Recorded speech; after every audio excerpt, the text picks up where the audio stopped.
And there came a day unlike. Wait, no, that's been done. Who knows what evil lurks in. No, that is that other thing. What has yellow skin and rights? Ah, forget it. You're listening to Panelology. Excelsi, oh damn it.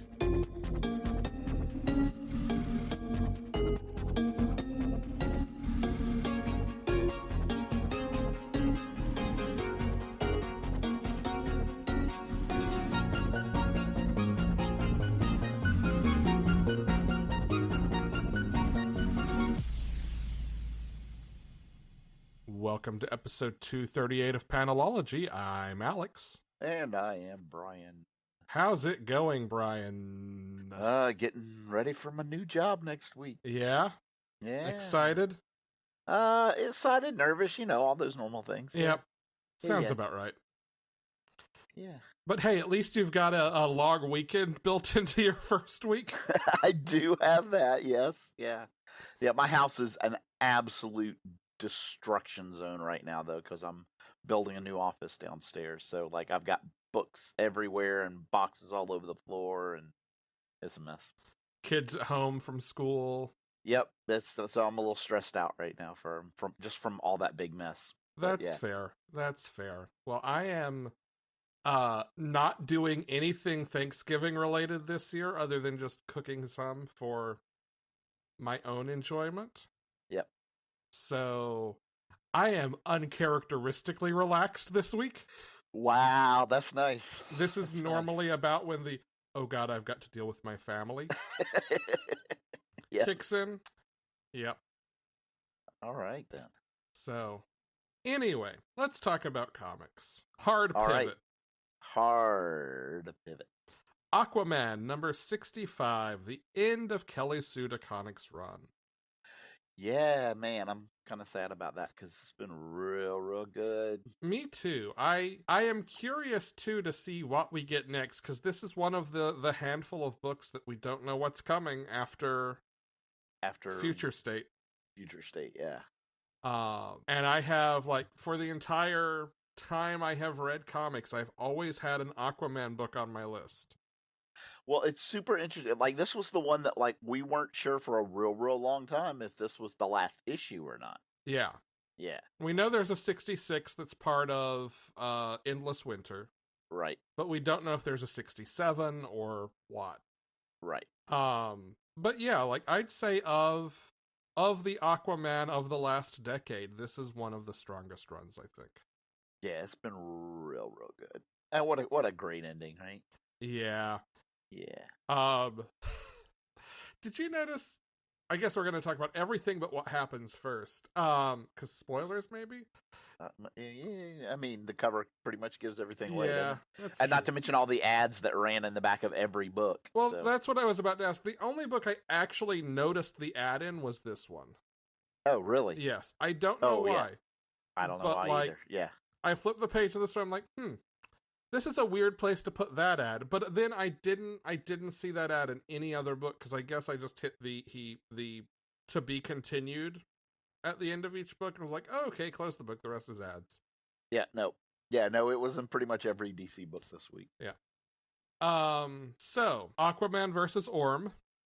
Yep. As narrated by Mother Shark, which made me very happy. I love that we got some more Mother Shark. Yeah.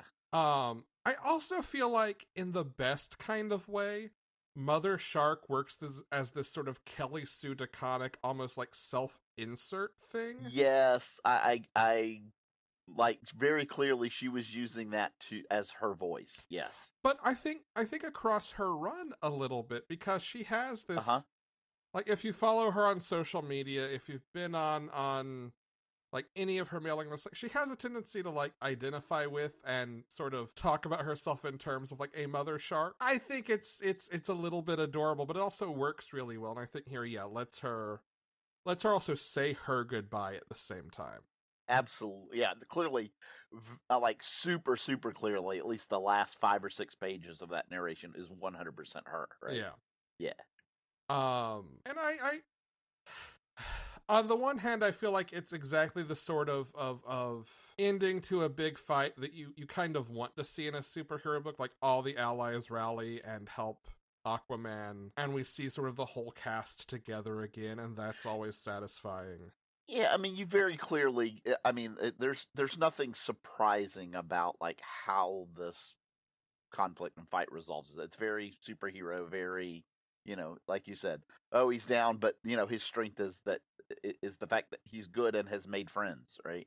And well, And has allies. I think the thing that stands out to me the most, and this is maybe not surprising given our general love of this character, or these characters, are the Mera and Dolphin moments. Yes. Yep. Like, I think those are the best. And then the random like lieutenant to Orm who gets a bunch of time in this issue. I think Pilot. is really great. Pilot, yes. Yes. Well, but to be fair, they have been building him up to this. No, right? I don't think it's out of the blue, but it's not a character whose name I could remember at the same time. So like, a newer character kind of gets. Oh, yeah, absolutely. And Lernea gets some time. Like, I do. Okay. I'm super happy that we get to keep this character around because I love her. Yeah. But I think that's what kind of elevates this beyond the actual Aquaman Orm piece is everyone around him kind of getting their moments and getting to be just really fantastic. Okay, yeah, and there was one thing in particular, like when it's all over, right? When Orm finally, he's defeated, whatever, and asks Aquaman, "Are you gonna kill me?" This, that, and the other, right? And he makes the thing, and then it's Jackson who makes the speech at the end, right? Yes. About no, this is why we're better. This is what being able to make a choice is, and being able to make a choice is showing your strength or whatever. This whole thing, like, I loved that for two reasons. One is it's so much what I have come to think of as his character to be the one that says that. Right. The second is it very clearly positions him for what we know is going to show up in Future State. Yeah, there's like that little fist bump moment because he says his piece and then he turns to Arthur. He's like, "I just stepped on your whole thing, didn't I?" And all Arthur does is fist bump him, and there's a sort of like passing the torch in that fist bump. A little bit, yeah. Yeah. I did love that. The other thing I love coming out of this is how brilliant was it for her to give us this, Atlantis, like the whole conflict that we like literally every single time we see the turmoil in Atlantis, right? Yeah. It's about the throne, right? So what if there's just not a king or queen anymore? Yeah. Right? Like, oh, hey, we know how to solve this problem. Yes. I also love that she takes this chance not just to wrap up her run, but to deal with a lot of threads that were started some of these even going back to before Rebirth. Yeah, the New 52 stuff. But especially in, was it Jurgen's writing at the beginning of Rebirth, or was it Abnett? It was Abnett. It was Abnett. Yeah. Yeah. But like the idea of the widowhood being so disconnected. Yep. The idea of the Ninth Tride, which was a strong focus, like when Stepan Shaik came in. Yep. Well, that was kind of Dolphin's whole thing, right? Right. Yeah. But seeing those pieces of the Rebirth run, the Abnett run, also really be acknowledged and move into a new place. I think I think it does two things. One, it makes this run feel like more than just Kelly Sue DeConnick came in and played with the toys and put them back in the box. Right. But two, it really does feel like with Future State coming up, with not knowing what's coming next, with death metal and generations and all of that hanging in the air right now, it really does make this feel like the end of one era in Aquaman. Absolutely. And moving into another. It closes the series, so to speak. Yeah.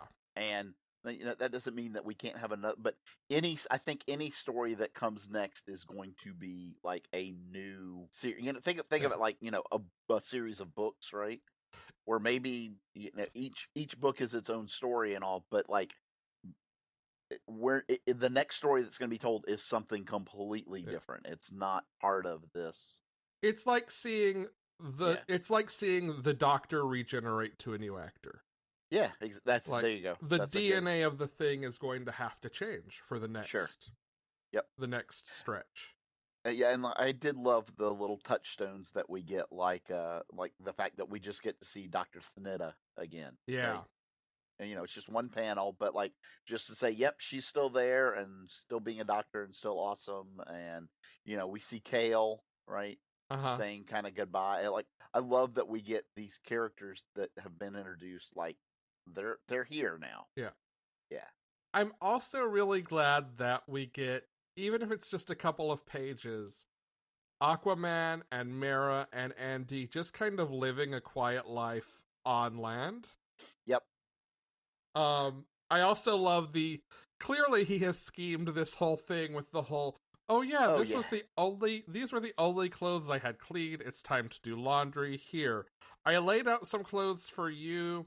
Why don't I take the kid and you go change? And oh no, we've got to go deal with this conflict. Oops, it's actually a party for us and a wedding. Yeah. Yep. I do love the so he's got cereal for Andy and she's like, you can't just give her a bowl of sugar for breakfast. He's like, it's not all sugar. There's also other forms of sugar. Wow, no wonder it's good.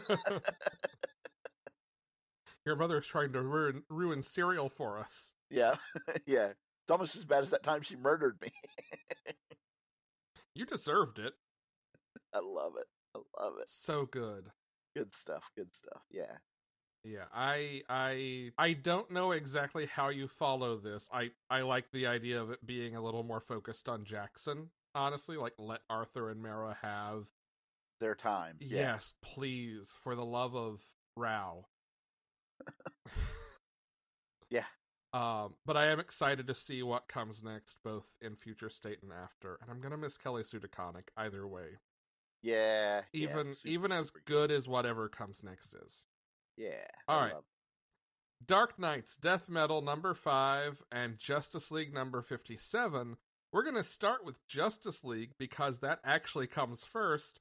A thing neither of us knew as we were reading these books. Well, it happens. Yeah. And it's not critical that you read them in that order. No. Yeah. Like, the connecting point is Lex Luthor. But overall, I feel like Justice League is more about Nightwing than anyone else. I would agree with that. And kind of bringing back in Cyborg and Starfire. Right? Yeah. So this is the conclusion of kind of the 5-part story that we've had going on here. Doom Metal. Yeah, which is essentially Nightwing and Lex Luthor, right? Yeah. Leading this team to free the Legion of Doom from Perpetua's throne, which is giving her, this power. Yeah. There's an idea in this book that I like a lot, I think because it actually hits a sort of personal note for me. Okay. Which is Nightwing's whole kind of framing device, monologuing, or narration about always having grown up watching the Justice League, being one of the first people, like, in the room with them, even though he snuck in. Like, thinking they knew what they were doing, and they were perfect, and they were so heroic and on top of things. And having come to realize how utterly lost they were sometimes and how they were just making it up. Yeah. It's kind of like when kids figure out that their parents don't know everything, right? Like, they're just winging it. Well, like, exactly.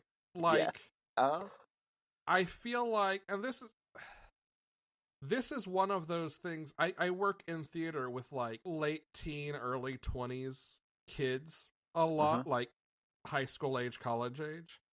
And, like, one of the things that I try to push, because I'm usually working with them in a capacity that's like stage management, tech. There's a lot of problem solving involved. And one of the things I try really hard to push is, look, it may, sometimes I'm figuring this stuff out too, and I don't want you guys just to assume that I have an answer to everything, because that's counterproductive. Because I feel like pushing that idea that, we know what we're doing because we're in charge is so dangerous. Yeah. No, what you have is you have experience, and therefore you have kind of more tools in your tool bag, but that doesn't mean you have a solution. Right. Right. And Yeah. that's I think something that I don't know. I mean, I am of an age group that I'm a millennial. So like the moment I entered the adult world, already like media and entertainment were like, "Oh, ha ha ha ha, these kids who graduated into a recession and no job market are such fuck ups. Look at them. How dare they kill every industry that is actually bad." It's actually bad. I love it.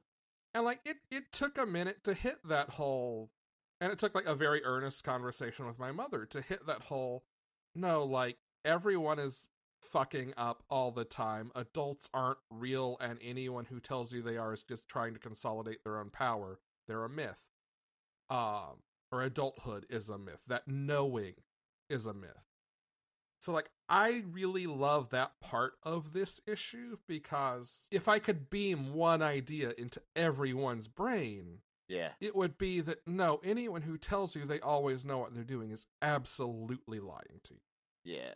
Well, and the other thing I liked about it is I like that it's Dick, right, who goes in and sees this and has this belief that, oh, that, they're perfect and they always win and da da da, right? As opposed to like Damien, who would totally sneak in, Yeah. but Damien would never believe that they were perfect, Right. right? Like it's part of, yeah. I'm not sure any of the other Robins would have believed that. Correct. Yeah. And I like, And part of that's the, part of that is the time of from which he is from, right? yeah. Yeah. Well, I like it for that reason. I also like the idea that, and I hope this is what happens, this puts Nightwing in a place where I think the thing I have struggled with so much, like stay interested in Nightwing comics over, again, the last decade, Sure.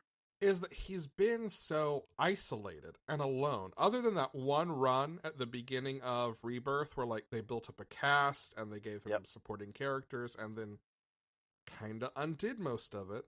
Yeah.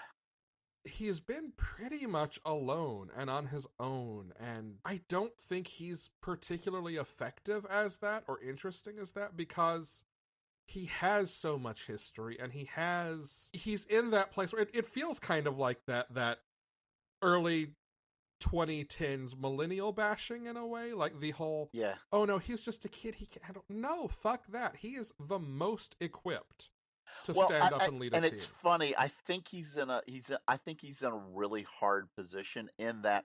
Honestly, I think that's one of the reasons they try to make him so solo and alone, is so he can seem like he is handling it and doing things. He is capable and doing things on his own and that. But I think that is kind of counterproductive in that it makes him seem like he's trying to prove something. And I don't think anyone is more mature for going it alone. Right. I think. Okay. And look, this perfect example. Like there's no argument. One of the most mature and experienced and done character is Aquaman, and he just called in all his friends. Exactly. Yeah. And like, I don't know. This is again, maybe I'm using you in this podcast as therapy. It's been a while since we've been to Jenna's therapy corner. That's true. But like one of the things that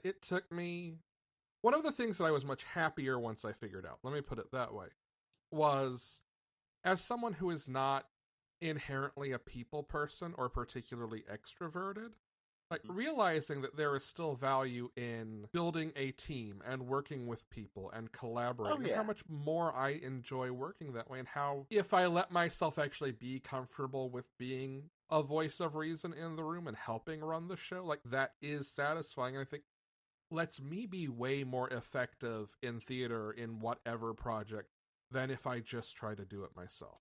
Yep. Well, that's just it. I don't care how introverted you are, you still need people. So, right. Yeah. And like I don't know, maybe that's where I'm coming from with this Nightwing thing. Like I feel like there's so much more room to show him as a fully fleshed out adult character by putting him in a room with people who respect him than by letting him be alone and scraping by. I agree. And I'll be honest, I'm super hopeful in this. There was, and I can't remember if it was this particular issue. I think it was like one or a couple before, where he talks to Starfire and Cyborg, right? And is like, yeah, I'm hoping, that we can have start something new as a future, right? Like we don't have to be what we were, but like I don't want to, basically him saying I don't want to be alone anymore, right? Yeah. Like I know that I have friends and I know that I have these relationships, and that's good. So maybe we can. I would love to see them do, and I'm wondering if that's kind of what it's going with in the end of this, where he says, because we're the Justice League, Yeah. right? Like I really wonder if that shot of them right there is kind of a statement of, maybe there's going to be some big major shift change ups in the Justice League, or who is considered the Justice League, and they don't try to do another Titans or New Titans or that kind of book, but like now they are the Justice League. It'll be interesting to see, and Yeah. I don't want to right now, because this is my urge, regurgitate a bunch of the like rumors and speculation that have happened around Generations, because what it is now is not what it was. Correct. But I do feel like this moment has kind of that same energy that is moving the story forward and moving like the universe, and we can get into this a little bit with death metal too, but moving the entire continuity forward a little bit, because I do think it has that potential. The other thing I wonder, though, we know that the future state story for the Titans is that they have built a school and tried to train new heroes. Yep. And that has gone catastrophically badly. Uh, But I wonder if after that, we're going to see a Titans book that is them starting the school. oh, yeah. Because this feels like it could lead into something like that, too. Yeah. Maybe the idea of doing the Titans where you had these older who aren't, teenagers anymore. They're full adults, all right? They're full. Yeah. I kind of going. I hate using the word adult now, but after the comments that you made earlier, but adults are fine. Adults exist, and there are certainly legal and statutory definitions that are relevant and important and good. But adulthood, as there you go. knowing how to exist in the world, or the concept of adulting as a verb, yes, that's one of the very look. Linguistic prescriptivism is violence. Language is constantly changing and evolving. But there is a small handful of words that drive me insane, and adulting as a verb is one of them, because it's perpetuating this myth. Anytime there's a word that's like that, it's because it's been co-opted for a use that has a specific meaning. Yeah. And then caused that word to kind of become something you can't use anymore. Yeah. How's that? At any rate, that is an aside. That is, yeah, sorry. I could see this almost like Young Avengers Academy thing, where like, okay, you guys are in the Justice League and you are our training and outreach department. We have to get bigger and be organized. And Nightwing, you have a foot in each of these worlds, so we want you to be our Hank Pym, but better, and head up this school. Yeah, and that's kind of where I started going with that is, you had this where they tried to do like the Titans and the new Teen Titans, or the Teen Titans, and maybe that's not something that you have anymore. Maybe they're leaning that way with Young Justice as well, right? Yeah, where it's you just have kind of a spectrum of different age and experiences that work together, and where the older ones who have more experience mentor the younger ones, and maybe that's a better thing. Well, and as you mentioned Young Justice, how perfectly would where that series ended fit in with the Nightwing generation of the Teen Titans, the Titans stepping in this trainer mentor role. I love it. Wild speculation and guessing, but it feels right. Yes, it is. I think this is probably a good point for me to insert this, which I wanted to talk about. Did you read any of the Endless Winter preview stuff that they put in the back of all of them? I didn't. I started to, and then I saw it was like 6 pages, and decided, no, I'm gonna read this whole thing anyway. I don't need the sales pitch. Let me just walk into it blind, relatively blind. Yeah, well, there's one piece of it that I just have to mention, Yeah. and it is basically this line right here. Bent on revenge and mad with power, the Frost King's thirst for vengeance can be traced back to a bygone era when he was defeated by a proto-Justice League made up of Queen Hippolyta, Swamp Thing, the Viking Prince, and Black Adam. Ah, yes, Justice League Viking. Yes, or Avengers 1 million BC. Yeah.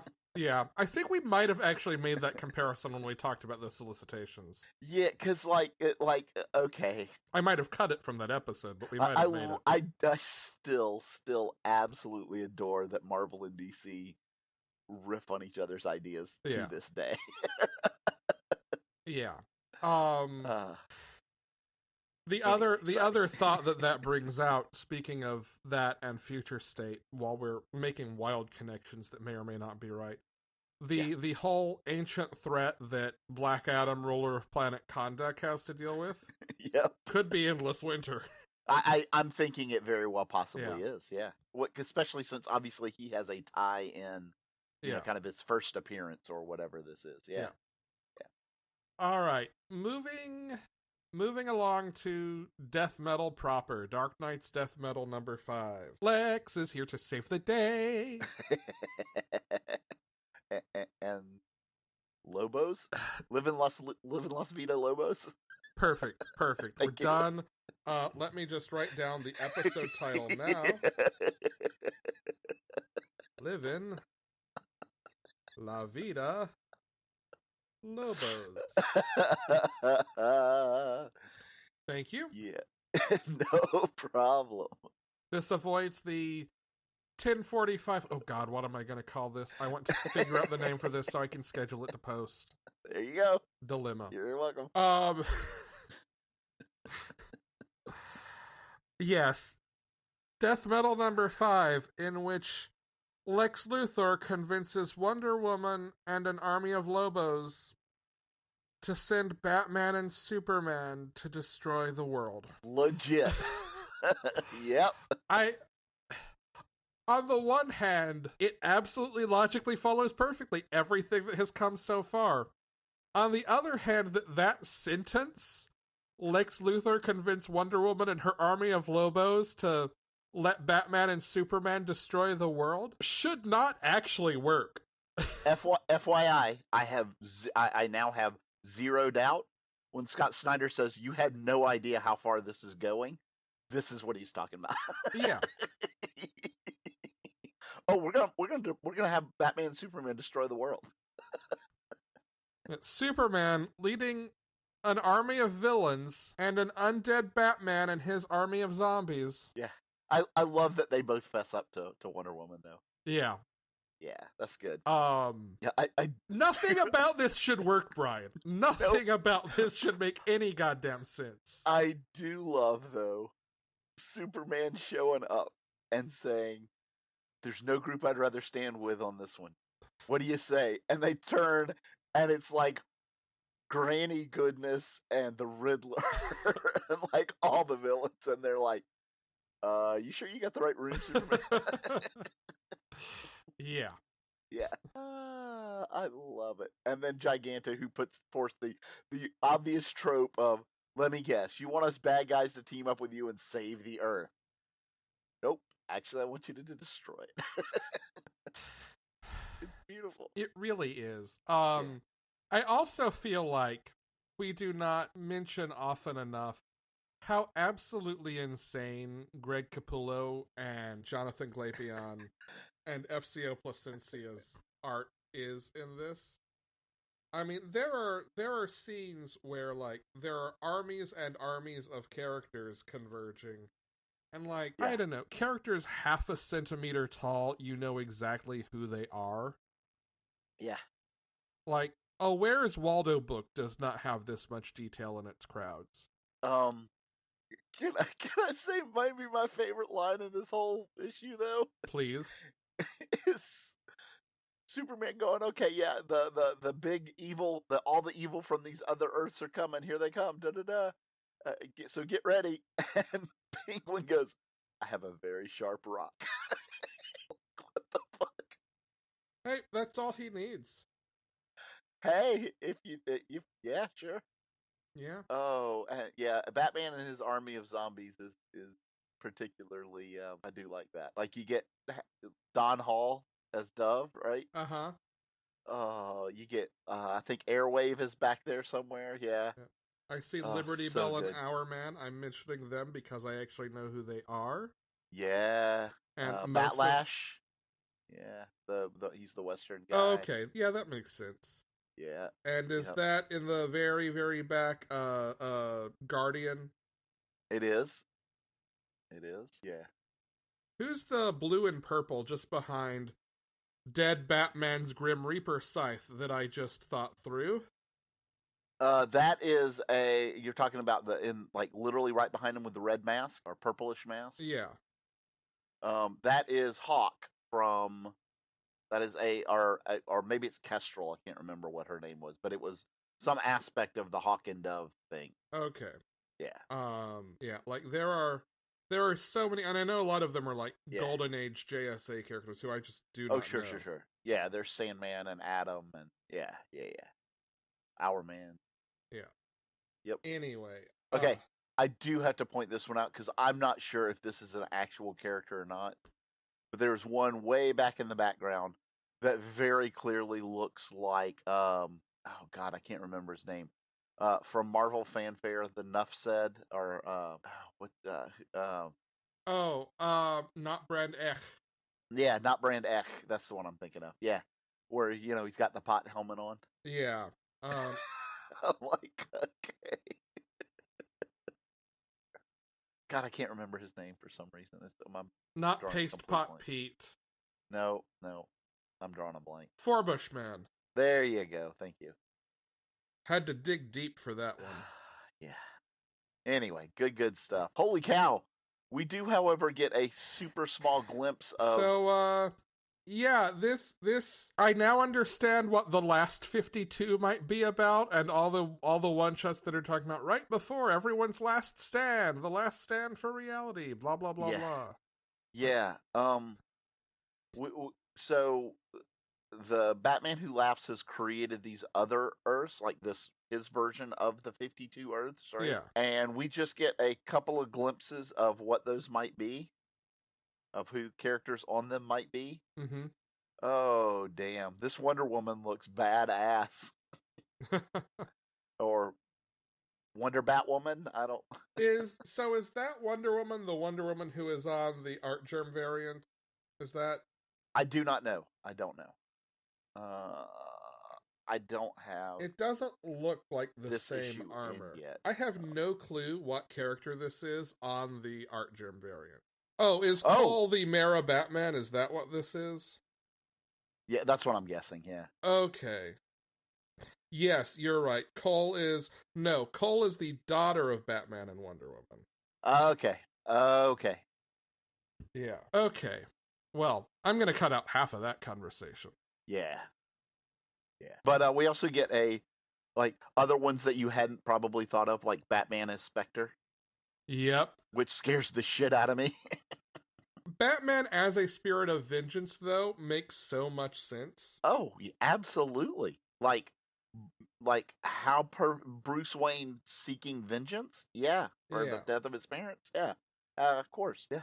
But these are going to be fun to see. Yeah. I mean, and that clearly has been one of the appeals of ever since the original Dark Knights, right? Was the whole Batman as other characters, right? Yeah. Just the fun of playing in that sandbox. Some of them have been truly inspired, though, like Pearl. Pearl was just phenomenal. God. Alrighty, moving on. Rorschach number 2. Okay. What a surprise. I really like Tom King writing noir mysteries. Yeah. I'm so shocked and amazed. I love this. This issue basically, and I think, I mean, I don't know if this was script, art, both. I imagine it was probably in the script, but like starting and ending on the same shot at different times of this apartment building. Yep. Just to really drive home the idea that this whole issue is basically in real time in this apartment. I say real time, it's split in two timelines, but the investigation is happening in real time in this apartment. That it's almost this like bottle episode. Yeah. It's such a smart choice because I don't know that I would have consciously thought about this as like a self-contained story without seeing that framing device. Can I say something else that I absolutely am incredibly happy about with this series so far? And this issue in particular, it's super easy to see it in. And one is how much of an homage they're paying to Watchmen without trying to be Watchmen or a sequel to Watchmen. Yeah, like the thing that I think... Well, a perfect example is like the second page of this, right? Is an 11-panel page. Yeah. Right? Like it's very clearly in the style of, but not trying to do a 12-panel, so it's not trying to be Watchmen. You know what I mean? Yeah, like exactly. Just that kind of thing is, and then I love how you have the two timelines and the color is the differentiation. But it's like the top three panels, right? Like you see this couch and these pictures that go across the whole thing. Yeah. But they're taking place in two different timelines. And like you can see that. It's super, super cool. Well, I want to come back to that in a moment, but before we get too far away from the homage idea, I think the thing that this issue has crystallized for me that makes this work so well is this doesn't feel like it's trying to tell a story about the Watchmen. Right. It feels like it's trying to tell a story in the world of the Watchmen. Yep. And that's 100%. I think a critical difference for this one. It is very, very much. Now back to the two timelines. The third page, and I promise we're not going to go through this book page by page. No. We get 4 horizontal panels. Yeah. Widescreen. Current time, flashback, flashback, current time. Did you also feel the urge to, like one of those spot the differences puzzles in a Sunday paper, compare every little detail of the past and present in these photos? Or these panels? No idea what you're talking about, Alex. It's not like I was like, wait, is that post-it note here in the back one, or is it in the current one, or is it, what? Yeah, what has changed? Yeah. About this scene? And the answer is damn near nothing. Yeah, not a goddamn thing. Nothing, which I also thought was brilliant, by the way. Yeah. Like I could not resist that urge, and I mean, I probably spent 15 minutes. Like, there's got to be something that's different, right?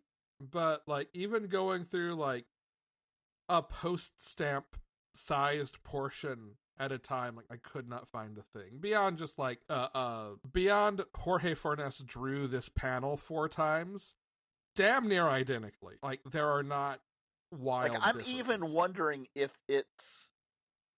most of it is the same, and, like it's that much the same. Like if it's just different layers. And does he work on paper or on computer?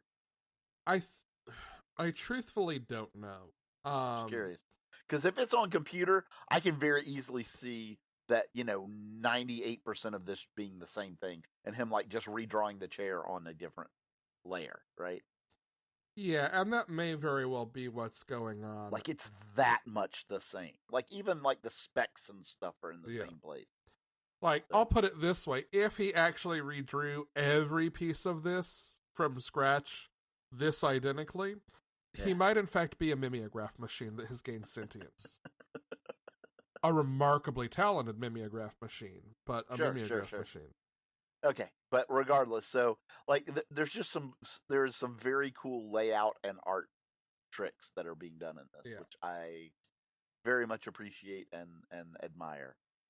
I'm also going to say I stand by my theory from issue 1 on the coloring in this book, that the timeline plays across the color spectrum. Yes. Because our past is red toned, and our present is a much cooler blue tone. Yep.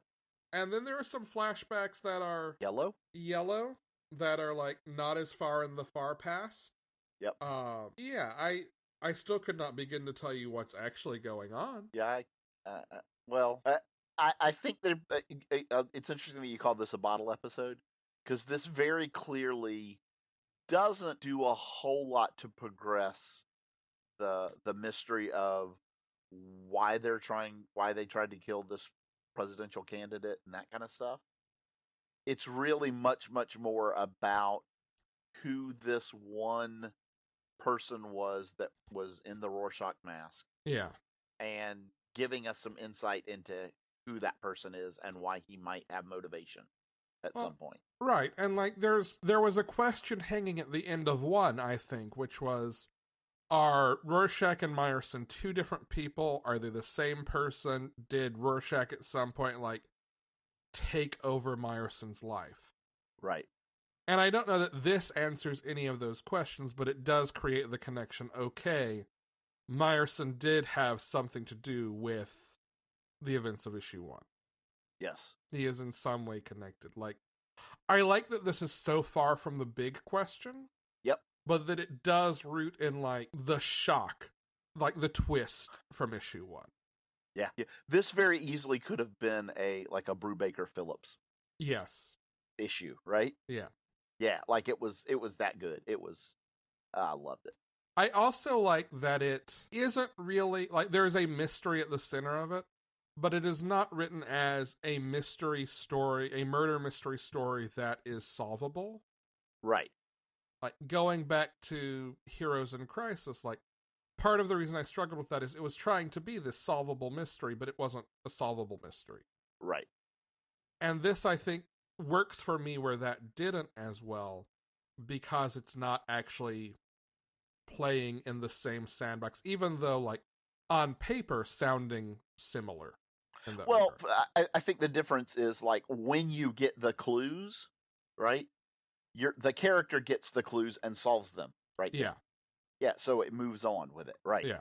It's not giving you a clue and saying, "Oh, can you figure this out?" Yeah. Yeah. Yep. Fantastic Four number 26. I'm probably going to be quick on this one, but I do want to talk about it. I love this book. I think this is a great issue. And I feel like I talked at length about 25 setting up a new status quo and introducing some new ideas into Dan Slott's run. And I feel like this does a good job of continuing to move us in those directions. The biggest piece here, at least certainly in terms of stuff that has generated buzz this week, is Franklin Richards. We learn is not in fact a mutant. Oh, snap. Does he try to go to Krakoa and gets the big nope? Basically, he tries to use the Forever Gate since he can't pass through the Krakoan gates now that his powers are gone. And as he, like, starts to head that way, Professor X appears through the astral plane or whatever to him and says, okay, so you can't come here. As it would happen, you are not a mutant and you have never been a mutant.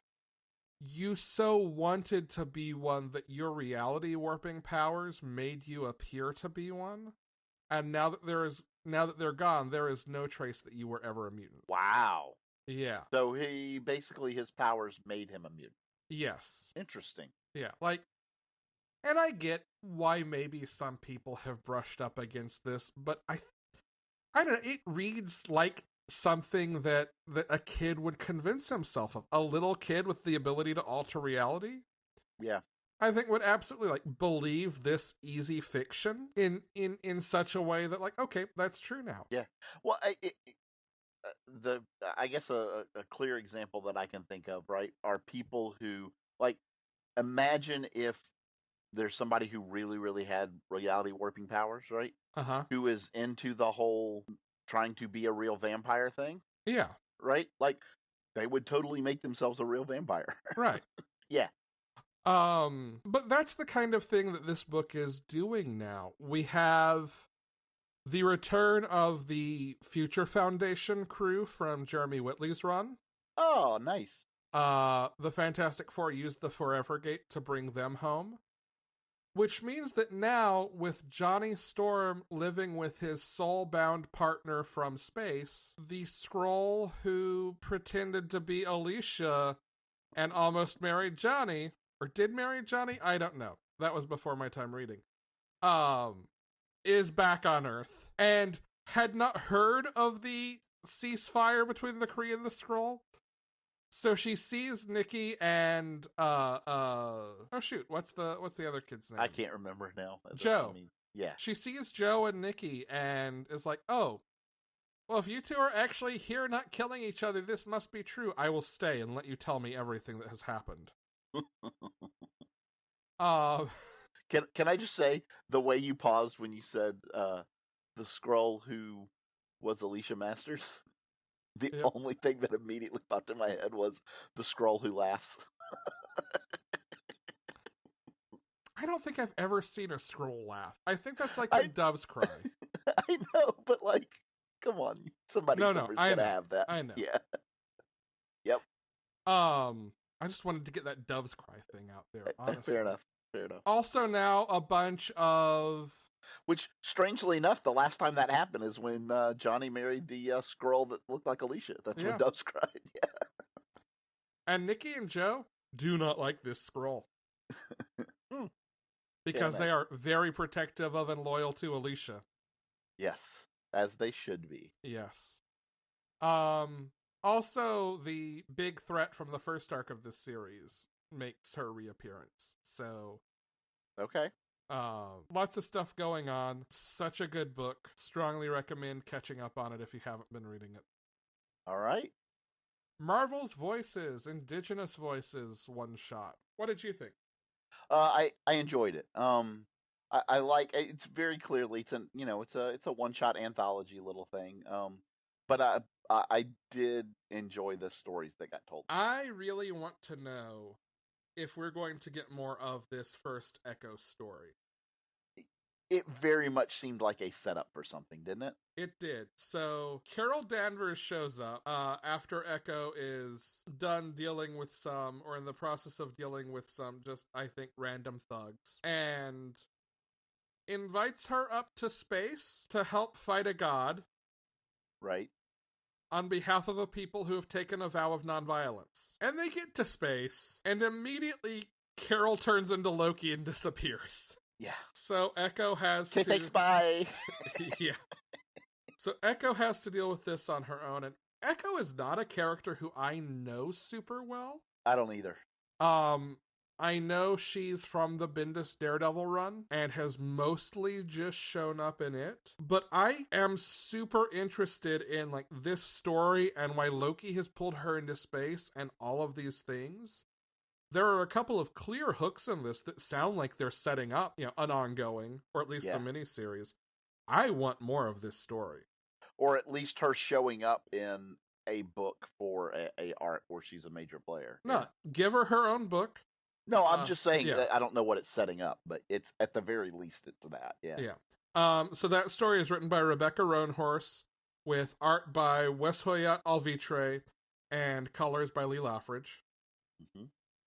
Our second story is a Mirage story by Darcy Little Badger, drawn by Kyle Charles, colored by Felipe Sobriero. This reminds me of kind of an old school New Mutants story. Yeah. Yeah. This is basically Mirage and Wolfsbane tracking down a kid who has mutant powers and accidentally injured a sheriff's kid. So because he is an indigenous kid, because the sheriff's chased down. Yeah. Yeah. Because the sheriff's kids robbed them and hit his like little brother or whatever. Yeah. Yeah. Yeah. Like it is very like sort of classic X-Men story. Yeah. But I do love Mirage and Wolfsbane in this together. I do too. I think they are fantastic. I also love this idea at the end. We see Storm and Nightcrawler show up on behalf of Krakoa, and at least this Indian reservation acknowledging and welcoming Krakoa and allying with them. Yes, I love that idea. I do too. Yeah.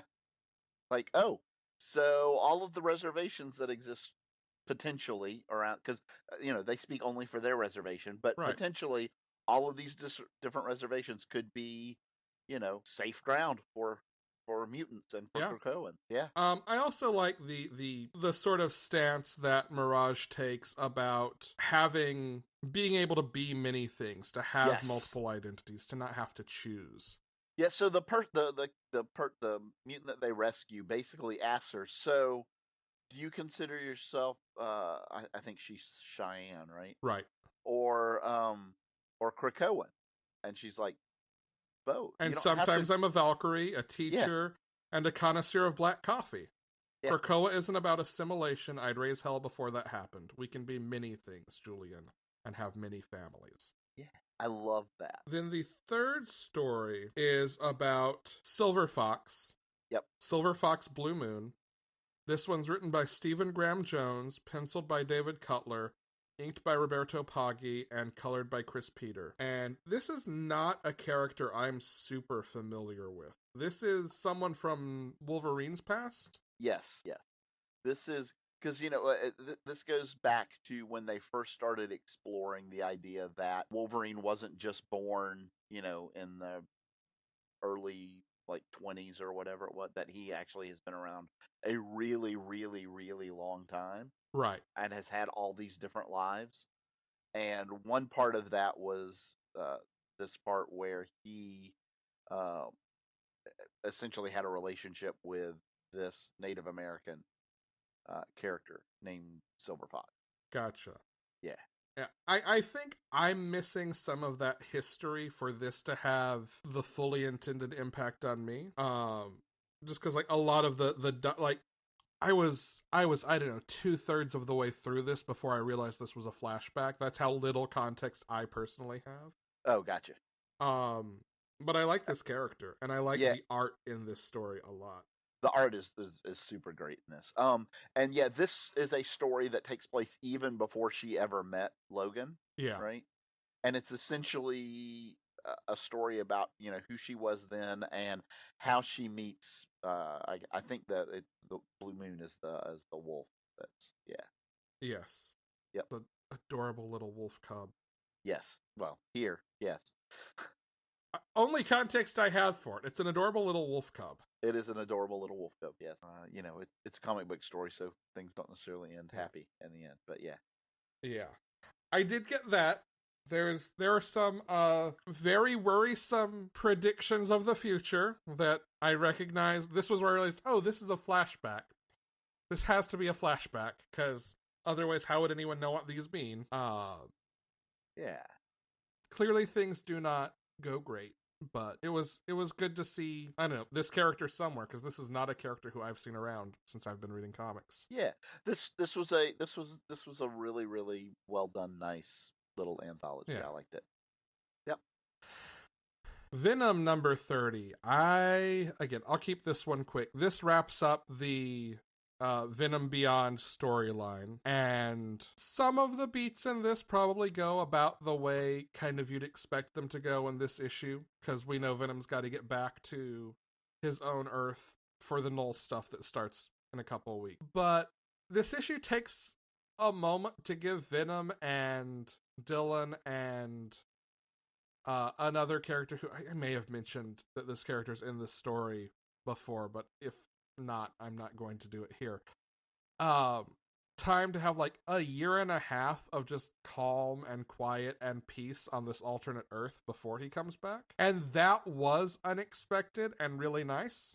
Just like getting to see basically them have a family and have some quiet and get to be people for a bit. One, it feels like a huge victory, but two, like, it sets stakes in a way that are completely different and that I didn't expect. Maybe because at some level the stakes already felt high enough in terms of big continuity-wide storytelling. But it's a nice, like, personal moment that, oh yeah, I want all these characters to get another shot at this at some point. Like, as dark as this book has been to this point, it never felt like there was an option for something like that. And now it's something I do want these characters to get. So I thought that was some really clever storytelling on Kate's part. And now we will talk about X-Men. Yay! Well, Alex, you were partially right. I was partially right? What was I right about? You were right that Pog does mean sword. Oh, yes. And so what we didn't realize is that then Pog essentially is sword and sword, or sword with sword. Yes. Because it turns out the big alligator monster is just a skin, which is a sword, considered a sword, because the real creature is inside controlling. Yes. If I may deploy a very timely internet meme, yo Pog, I heard you like swords, so I put a sword on your sword so you can have a sword when you sword. Beautiful. Thank you. But yeah, so we start with X-Force, number 14. Uh-huh. And essentially we get a series of challenges. Yes. And we just kind of go through these, like just one out in one page. There's like just a page of panels where it's like challenge. And essentially, this is, by the way, it's Magic against Pog again. Uh-huh. Without their swords again. Yeah. And Magic just figures this out and goes in and trashes after being eaten on purpose. Yeah. So she can pull the real sword breaker out of the crocodile skin. Yes. Then we get like I said, just a series of challenge after challenge after challenge, which I love the one of them having to roll rocks up a hill. Like the whole Sisyphus challenge, right? And Magic chasing her rock as it's rolling down the hill. Well, that's because Magic's all about rock and roll. I'm going to go on the record officially as saying this. Okay. Kevin Feige, hi. You're going to want to do something with mutants here in the future. And when you do, and you know what, I'll spot you 2-3 films. But sometime within that third film, if I do not see Wolverine on a catwalk in a fashion show, I'm going to be deeply disappointed in you personally, Kevin Feige. I don't know if my approval matters to you or not. I'm guessing not. But on the off chance that it does, I need to see him do a little turn on a catwalk. On a catwalk? Yeah, on a catwalk. Well, clearly he's too sexy for his shirt. I need to see him shake his little thing on a catwalk. On a catwalk, yeah, on a catwalk. Oh, and essentially this just long series of challenges is to show us that basically Arakko is just kicking Krakoa's ass. Yeah. So, like, we get up to like something stupid like 19-6 or something at one point. Yeah. And let me be clear. I love this. I am still so into this and everything that is going on. But the one concern I had, a couple of weeks ago when we got into what is this contest really? Right. Was, how do you tell this story? How do you tell the story of a contest, of a scored contest, in a way that doesn't end in, oh no, the only thing that really matters is the last fight because we go into the last fight tied. Right. And I think running up the clock or running up the score and having all these just wild, insane challenges that were so far from what anyone expected this book to be is a really clever and fun distraction. Yes. But as we're going to get to, like, if there's one thing that this book, and I don't know, maybe it's not a fair thing to ask them to solve, because again, just narratively, I don't know how you have that. Yeah, I don't have the solution. Right. And maybe that's what I'm getting to, is like, this was, like Thanos, inevitable, that it had to come down to a tie. They did make it really interesting how we got to that tie, and we'll get to that. But yeah, I love the ride getting there. But if there's one thing that, like, I finished and I just went, aw, it was that we still came down to a tie in some way. Now there are 3 more issues, so how that tie gets resolved, I think, is going to be fascinating. Sure. I do, and again, I think we go back to even even with cause we've already said that we're going to end up at a tie, but I think even before there's still something going on where Saturnine is playing a bigger game than just this contest. I agree. Right, like Red Root getting jarred, right? Yeah. Is gonna have, and I think we're seeing some things set up where there are bonds and relationships and things that are forming between different members of the two different sides. Yeah. Like the fact that Magic keeps having to fight Pog, right? Right. And we even get, oh my God, can I say, we cannot skip over this page of notes to Mojo. Yes. Where there are several of these contests that are basically, you get like a half paragraph write up or a couple of sentence write up of what happened, and then we see Mojo's notes about how we're going to make this or present this on the channels. This is the best concept for a recap page in the history of comic books. Where we get the whole, Captain Britain lost to Iska, shattered, He's like, ooh, this could be an episode cliffhanger for the television show. This sounds good. But then Magic lost to Pog just for the first time in their arm wrestling match. There was, however, a rematch in which she trounced him. And the notes are, in our version of this show, let's have Magic lose both times and become Pog's love interest afterwards. I love it. I love it. Let's see, we get the dance-off contest, which he says, ooh, this could be a good spin-off dance contest. I like it. But just so good. So good. Yeah. So we get through that, and then I love that Magic loses her contest. Not by not knowing the answer, but by spelling magic M-A-G-I-K. Yeah.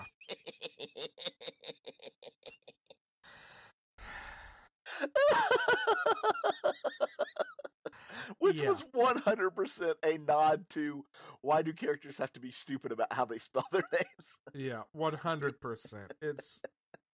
This is why I wanted to go ahead and rip off the Band-Aid about the tie. Because, again, I love how we get there. Moments like that are just amazing. Yeah, we get the White Sword and Logan, who have to look into mirrors and see everyone they've ever killed and not show any emotion. Yeah. And Logan can't not have a tear. Yeah. He is regretful for everyone he's had to kill. Yeah. Then there's Magic and Wolverine and Gorgon on this beach. What are we doing here? The rock sirens are. These are the rock sirens of Clevermore. Few can resist their call. And Logan looks at Magic like, let's get out of here. I think Gorgon's gonna fuck that boulder. As he's pulling off his robe. Yep. Like, oh my God. There's a task where it's Captain Avalon in war, and the task is kill the kitten. And Captain Avalon just looks at War. He's like, you wouldn't. War, just, like I said, what is it good for? Killing kittens, I guess. Yeah. Then we get then we find out that Storm is not useless without her powers. Turns out was a question I'll never know. It turns out she can defeat death without her powers. Yeah. So yeah, that was brilliant, and very clearly that was the resolution of the card that she had, right? Yeah. Yeah, how she did that. Beautiful, beautiful. Then we move on to Hellion next, which has to probably be the best of the three this week. You think so? Just because, and the only reason I say that is just because how big of an absolute shit dick Sinestro or Sinestro, Mr. Sinister. is. I am shocked, if only because that means you like to book better than Cable. I don't know if I honestly. But here's the deal: I can't rank these, to be honest. Yeah. I mean, you're asking me to pick between kids at that point or something, but like, oh my God, such like you always know Sinister is a tool bag, but like no one could have suspected this level of toolbaggery even from him. I mean, that's the thing, right? Like, on the one hand, this book is absolutely not what I expected it to be. Like, Nope. I expected they actually end up getting pulled into the contest and Betsy or someone ends up being the 10th champion and blah, blah, blah, blah. Yeah. On the other hand, I don't know how this was not the most predictable book in this series, because of course Sinister is just in it for himself and is going to fuck over everyone. Right. Yeah, absolutely.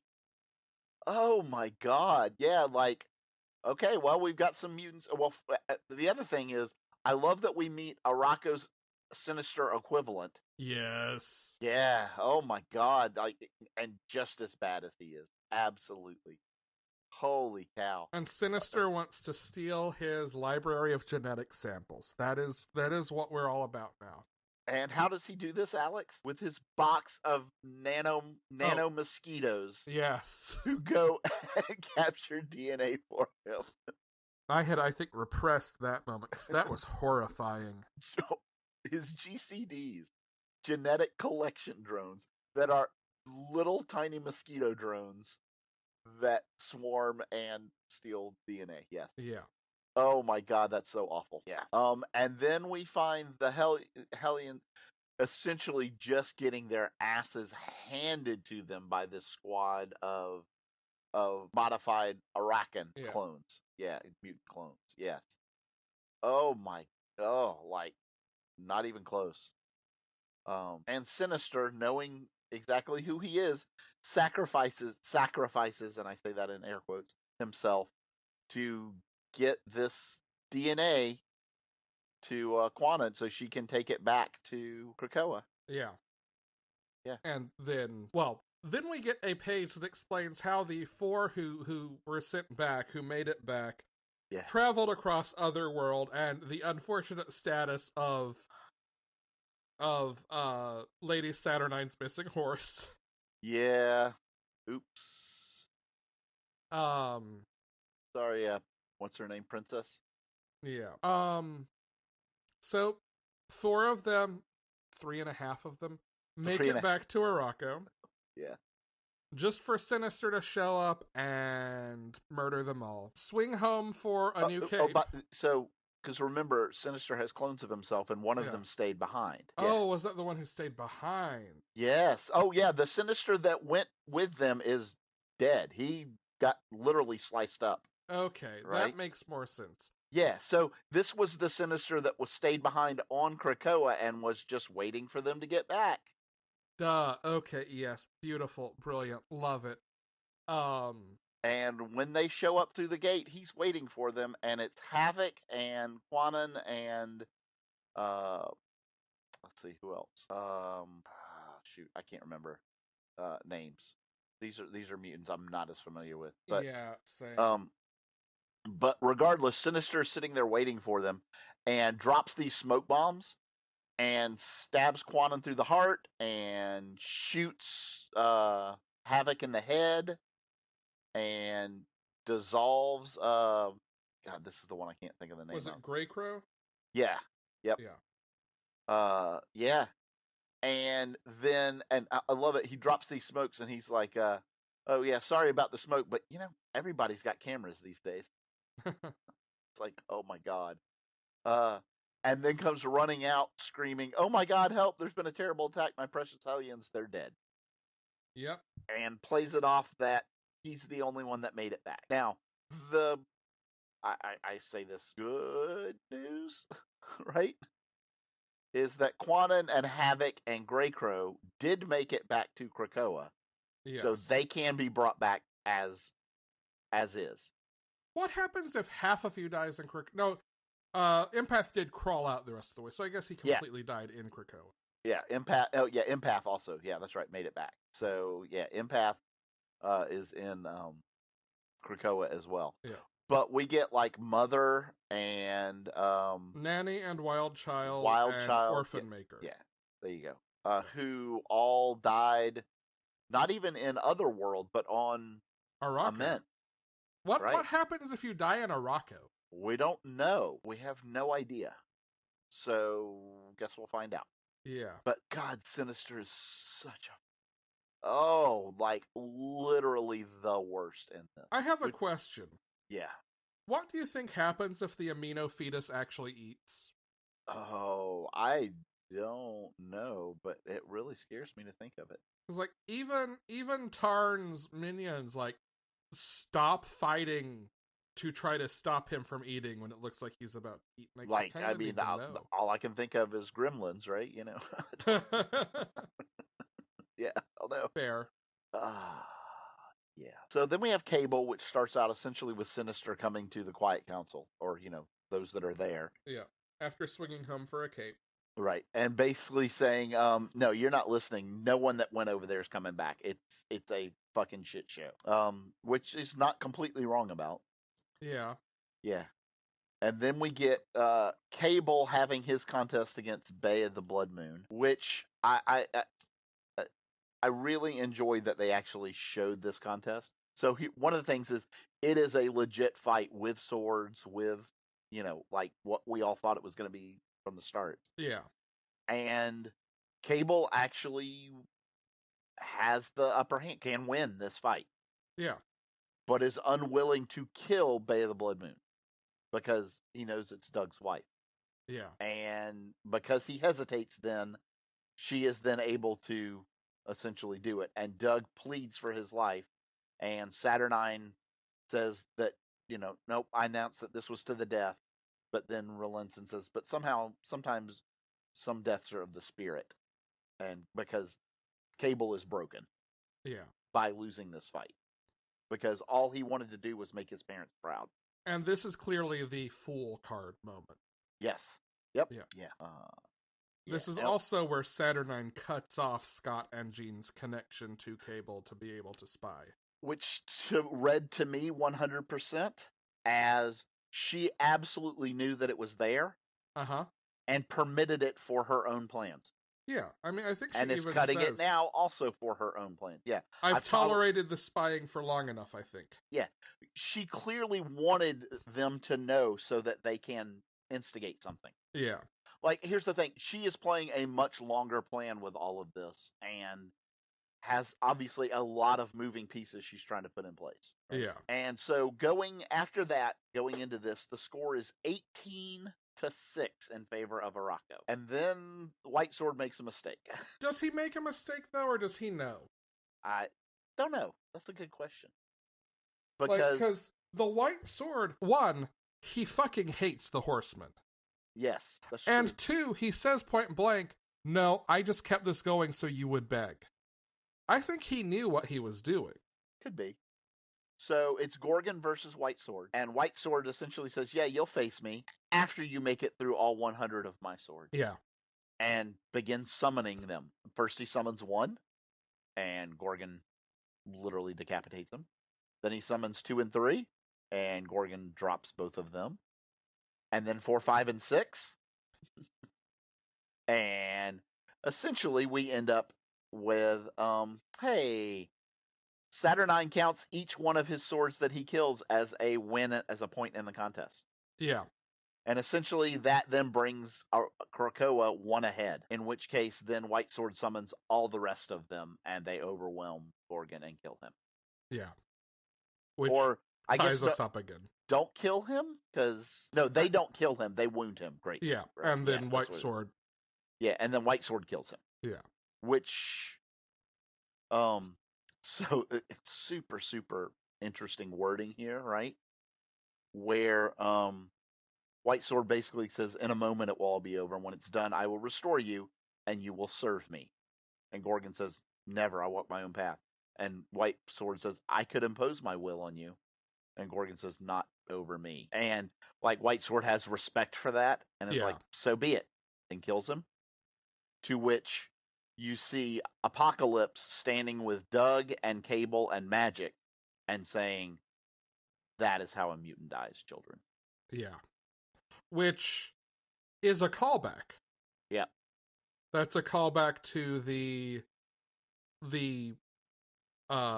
rites on Krakoa that we saw for mutants who had been depowered. Yep, the arena. The arena, to earn the right to be reborn with their powers again. Yes. Yep. And By fighting Apocalypse. And that they have to stand unflinchingly and accept their death to do it. Yes. Yep. And so essentially, after this contest is over, then it is now 19-19, and we are tied. And now it's time for Mommy and Daddy to fight. And I love that they both just call Saturnine out in this. She's like, and now next the cards will reveal, and they're both like, okay, you know what? Fuck this shit. We both know what's going to happen next. Yeah. And, and Apocalypse and Genesis just walk out to do battle. Yeah. Yeah. And that's where we end this week. Yeah. I cannot remember the last time I got to the end of an issue and immediately needed the next one in my hands. Like, it is just baked into me that, okay, I wait. That is fine. I don't mind waiting. Yeah. This one was tough. This is going to be an I sit in my car and read the rest of this at the comic shop. This is going to be Tuesday. Okay, I'm going to go to lunch now, and lunch is going to be getting these and reading them because gots to know. And we get our finish this week. Yep. God, so good, folks. Like, hands down, one of the best storylines in many, many, many years. Yeah. And they build it as a crossover, which, of course, because it crosses over books. But in some ways, I don't even read it that way, right? Yeah, I think this is something we said we expected, and I think it was pretty clear. It reminds me more of what they've done with Batman sometimes, right? Where it's just all the Bat books that cross over, or like Spider-Man has done it. Yeah. Sometimes where it's just a Spider event, right? So it's just the Spider books that cross over, and the fact that they've done it weekly in a very super clear and delineated, this is the story. Like, the books that cover a character like Wolverine, I mean, they weren't even necessarily about Wolverine. They were just the next part of the story. Yeah, we are in the process of planning our favorite books of 2020 episode. And we're actually, after we record this, going to sit down and have a conversation about how do we count Ten of Swords. And I think the answer is going to have to be like, the Ten of Swords story we treat as an event series, not as individual issues of 7 different books? 8 different books? Yeah. Or, I don't know, we still have my proposal, which is just call the whole thing Horny Krakoa and count it as one thing.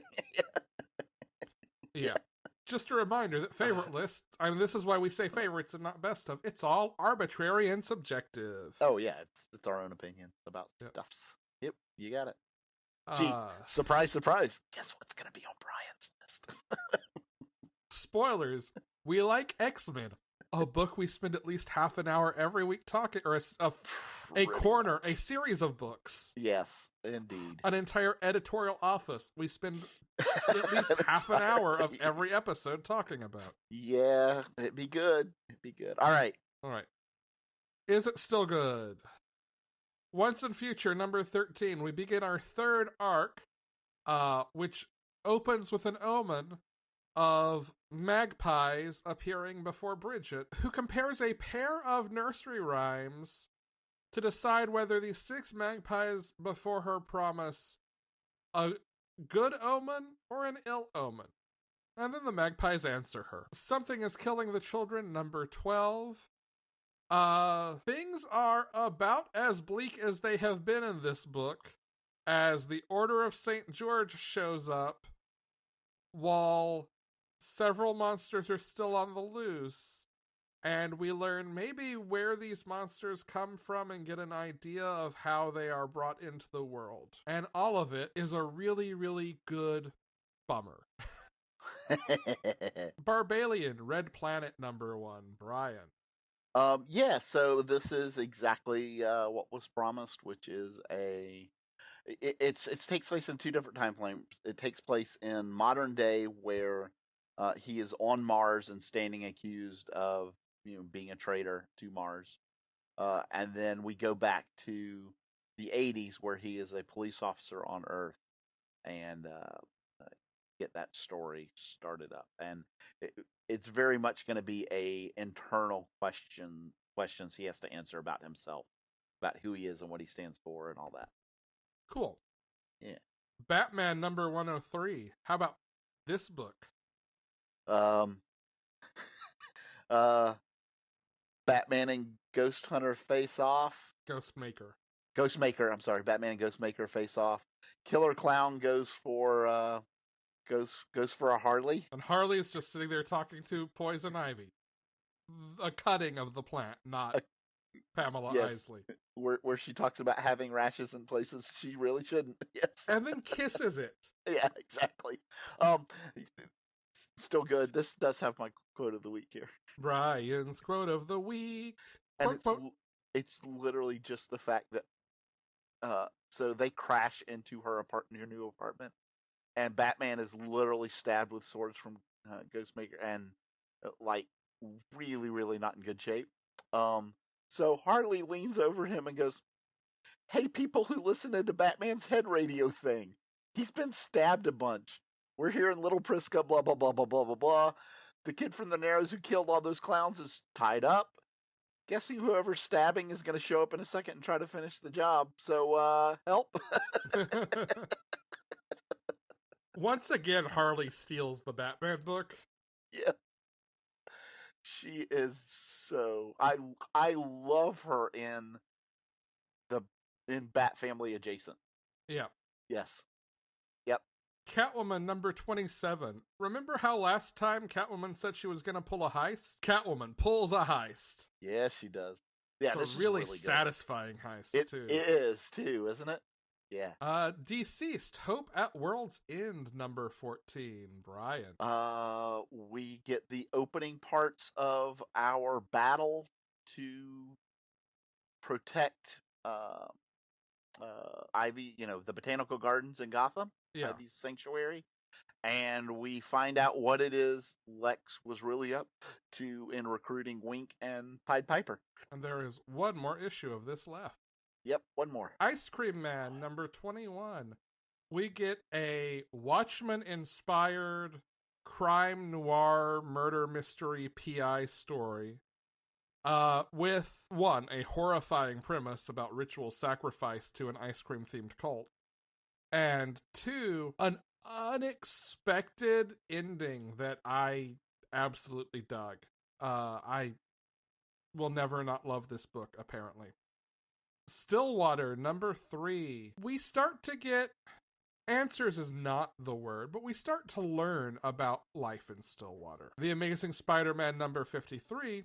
Peter Parker is the last one to the party as he too learns who is under Kindred's mask. The Immortal Hulk, number 40. Doc Samson returns through Sasquatch's green door, giving us Doc Sasquatch as Henry Gyrick decides to torment the captive, he believes, Bruce Banner or Hulk. It is in fact Mr. Fix-It. As Hulk and Mr. Fix-It, the last two personalities standing, stage their escape from Alpha Flight. As a side note, I really wonder, with Al Ewing writing this and introducing Gyrick as the person behind Gamma Flight. Pretend I said Gamma Flight every time I just said Alpha Flight. Yeah, I mentally changed those out. Sure. I wonder if this is going to, if his being in charge of Gamma Flight is going to inform Al Ewing's Sword ongoing. I know that in the comics, Gyrick has ties to Sword, but I also know the thing I know him from first was the X-Men animated series where he was behind the Sentinel program. Yeah. And one of the things from House of X and Powers of 10 that we haven't seen a lot of dealt with recently was the Interstellar Sentinel production platform. Right, the mother platform or whatever it was called. Yeah. So just an aside, I think that might be seeding some ideas for X-Men. Juggernaut, number 3. Juggernaut stands trial for his, or maybe really Peter Parker's, role in bankrupting a construction company. And we learn how Juggernaut got his groove back. And by groove, I mean the Crimson Bands of Cyttorak. No. Heist, or How to Steal a Planet, number 8. This is the series finale. I was not prepared for how absolutely satisfying this last issue would be. I expected kind of like one of two outcome, and they somehow both managed to be true, but then also have like 2 or 3 other twists on top that were just so fucking good. If you have not read this book, definitely check out the whole thing in trade. It's a really, really good heist story. And so funny and yeah, clever. Sarah and the Royal Stars, number 9. This is our second to last issue of this. We sort of see how everything that has happened so far sets Sarah and the rest of our heroes up to fight off the Draco twins. It's just a really beautiful book. It's so good, and I tweeted about this the other day from the Panelology account, but it does a really good job of balancing like fresh ideas and personal stakes with big mythological fantasy in a way that I think is actually really tricky to pull off. And then Shadow Service, number 4. We learn Coil's origin, and then weird things happen with art that I don't entirely understand.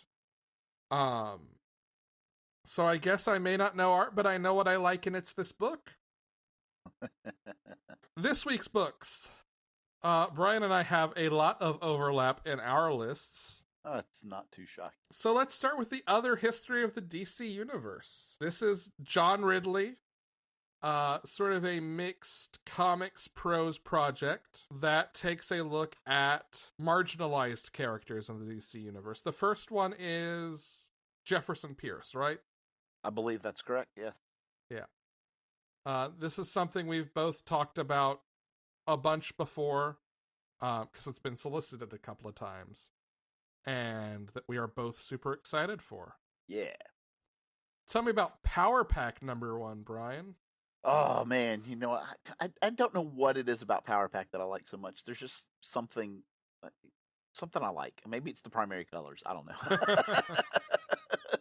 But they are getting back together, and the problem is now it is 100% modern day, and, you know, we have the outlawed teen law that's in effect that they can't use their powers because they're teens. So, yeah, gonna be a problem. We also have Suicide Squad number 11, the final issue. Yeah, this is gonna wrap up the current storyline as far as what's going on with the Bomb and Black Mask, you know, starting that whole thing, and, you know, our wrap up to the fallout from Deadshot. Yeah. Yeah. And then, of course, the last 3 Ten of Swords books. Yeah, X-Men number 15, Excalibur number 15, Ten of Swords Destruction. We don't need to say anything else about that. I'm super, super psyched to find out what's finally going to happen. Same. Yeah. Same. As always, we would like to thank Chase Parker for our intro voiceover. You can visit us at panelologypodcast.com. Support us on Patreon at patreon.com/panelology. Get merch at bit.ly/panelologymerch, capital P, capital M, or send us questions, comments, or whatever at bit.ly/panelologymailbag, capital P, capital M. I'm Alex. And I am Brian. Go read comics.